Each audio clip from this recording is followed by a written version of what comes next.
സമൂഹ മാധ്യമങ്ങളിലൂടെ യുവനടിയെ അപമാനിച്ച കേസിൽ ഒരു പ്രതി കൂടി അറസ്റ്റിലായി. ഇടപ്പള്ളി സ്വദേശി ശ്യാം മോഹനെയാണ് കൊച്ചി സൈബർ പോലീസ് അറസ്റ്റ് ചെയ്തത്.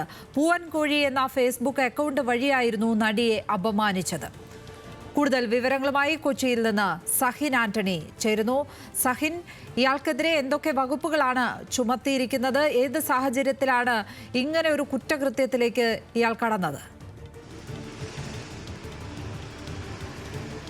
സ്ത്രീത്വത്തെ അപമാനിച്ചതിന് മോശമായ സമൂഹ മാധ്യമങ്ങളിൽ ചിത്രീകരിച്ചതിനുമാണ് ഇയാൾക്കെതിരെ സൈബർ പോലീസ് കേസെടുത്തത്. നടി മാളവിക മേനോന്റെ പരാതിയെ തുടർന്നായിരുന്നു ഇയാൾക്കെതിരെ പോലീസ് കേസെടുത്തിരുന്നത്. എന്തായാലും ശ്യാം മോഹൻ എന്ന് പറയുന്ന ഈ പ്രതി കഴിഞ്ഞ ഏതാനും നാളുകളായി ഒളിവിലായിരുന്നു. ഒപ്പം തന്നെ ഈ കേസുമായി ബന്ധപ്പെട്ടുകൊണ്ട് നേരത്തെ ശ്രീജിത്ത് രവീന്ദ്രനെ പോലീസ് അറസ്റ്റ് ചെയ്തിട്ടുണ്ട്.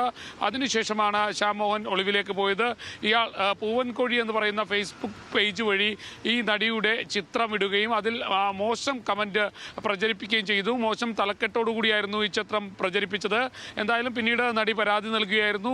ഈ പരാതിയുടെ അടിസ്ഥാനത്തിലാണ് സൈബർ പോലീസ് അന്വേഷണം ആരംഭിച്ച് കേസെടുത്തത്. ഇപ്പോൾ 2 പ്രതികൾ ഈ കേസുമായി ബന്ധപ്പെട്ട് പിടിയിലായിട്ടുണ്ട്. ലക്ഷ്മി, സഹിൻ ആന്റണിയാണ് കൊച്ചിയിൽ നിന്നും വിവരങ്ങൾ പങ്കുവച്ചത്.